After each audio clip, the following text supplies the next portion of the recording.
नमस्कार मैत्रिणींनो, संगीता किचन रेसिपीमध्ये तुमचं अगदी मनापासून स्वागत आहे. बघा इथं मस्त अशी हिरवीगार आपली शापूची भाजी घेतलेली आहे मैत्रिणी, पाहू शकता. आणि शापूची भाजी बी खूप महाग आहे, पण कसं आहे, महागाई असली तरी आपल्याला ती आणायच लागते. मस्तपैकी आता ते बारीक अशी चिरून काही घेतलेली आहे, काही राहिली अजून का चिरायची आपल्याला. एकदम बारीक चिरायची, स्वच्छ निसून वगैरे घेतलेली आहे मैत्रिणी. शापूची भाजी ह्या पालेभाज्या खूपच शरीरासाठी फायदेशीर असतात. शापूची भाजी ही पचनक्रियासाठी सुद्धा खूप चांगली असते. खरंच अन्न वगैरे अगदी चांगलं पचन होतं शापूच्या भाजीने, पोट साफ होतं. शापूच्या भाजीचे जेवढे फायदे आहेत ना, खूप फायदे आहेत. शापूची भाजी रोजच्या आहारामध्ये थोडी तरी खावी, खूप आणि टेस्टीही खूप. खरंच शापूची भाजीला आणि चवही एवढी अप्रतिम असते. खरंच थोडीशी घेतली तरी माणूस त्याच्याबरोबर पूर्ण 1-2 चपात्या किंवा 1 भाकर खाऊ शकतो, अशी ही शापूची भाजी आहे.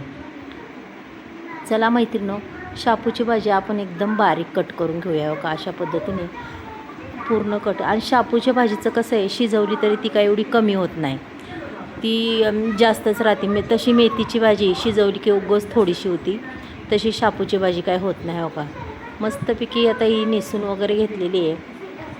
आता मी ह्या चाळणीत ठेवते. चाळणीत ठेवायचं कारण का, आपण जर तिला आता धुतली ना तरी पूर्ण पाणी असं निथळून जाणार, त्याच्यामुळं मी तिला चाळणीत घेत असते. हे का मस्त लसूण टेचून घेतलेलं आहे, पाहू शकता. मुगाची डाळ आणि मिरच्या. तुम्ही त्याच्यात दुसरी कोणती हरभऱ्याची डाळसुद्धा टाकू शकता शापूच्या भाजीत, पण मुगाच्या डाळीने शापूची भाजी अगदीच चवदार लागते बरं का. स्वच्छ भाजी धुवून घेतलेली आहे मैत्रिणी, पाहू शकता. चला, गॅसवर आता कढई ठेवलेली आहे. आता आपल्याला त्या कढईमध्ये टाकायचे पहा. इथं मी कढईमध्ये तेल टाकून घेणार आहे मैत्रिणी. तेल हे तुमच्या आवडीने टाका, आणि थोडंसं जास्तच असलं की भाजी छानच लागते बरं का मैत्रिणी, मस्त लागते अशी भाजी. तेल अगदीच थोडंसं तापत आलं की लगेच आपल्या मिरच्या आणि लसूण ह्या दोन्ही गोष्टी टाकून घ्यायच्या. बघा मस्त अशा परतून द्यायच्या. ह्या दोन्ही गोष्टी चांगल्या परतल्या की अगदीच चवही छान लागते. लगेच मीठ टाकायचं, म्हणजे काय होतं, त्या आपल्या मिरच्यांना सुद्धा छान मीठ मुरतं, आणि आपल्याला त्या भाजीबरोबर ती मिरची बी खाता येते बरं का. खूप चवदार मिरची लागते मीठ टाकल्यावर. चला, आता हे पूर्ण आपण असं मिक्स करून घेऊया. पहा मैत्रिणी, मस्त असं परतलं गेलेलं आहे. लगेच आपल्याला काय करायचं, आता इथं भाजी टाकून द्यायची. पहा, ही भाजी पूर्ण आपल्याला अशी टाकून द्यायची बरं का, शापूची भाजी. पहा मैत्रिणी, आणि भाजी जरी शिजली तरी तिचा रंग काय अजिबात ढळणार नाही आहे. एवढी सुंदर अप्रतिम अशी भाजी होती. त्याच्यानंतर लगेच ती डाळ थोडीशी 1-5 मिनटं भिजत टाकली होती, तीसुद्धा आपण त्याच्यात टाकून देऊया. पहा, डाळीतलं थोडं पाणी राहिलेलं ते सुद्धा मी साईडला ठेवलं आहे मैत्रिणी, पाहू शकता तुम्ही. आता त्याच्यानंतर आपल्याला ही भाजी पूर्ण अशी मिक्स करून घ्यायची. बघा मस्तपैकी. पहा मैत्रिणी,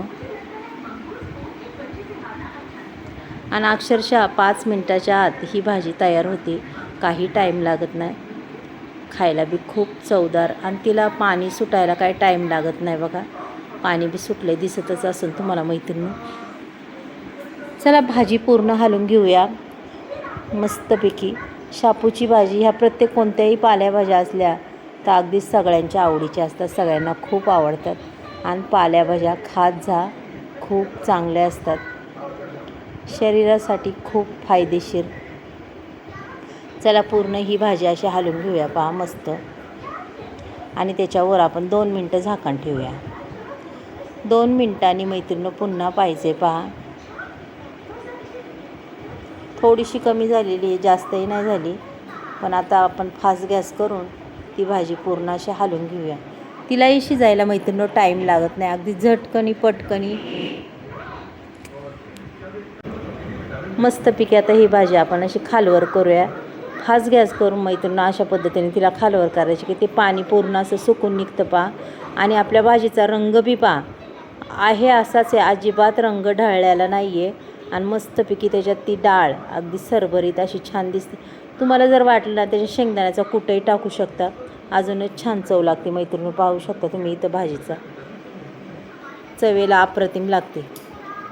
पण आता आपण डाळही घातलेली आहे म्हणजे शेंगदाण्याचा कूट नाही. जर डाळ नसेल तुमच्याकडं तर तुम्ही त्याच्यात मूठभर कूट घालू शकता. भाजीला अगदी छान अशी चव येते पहा.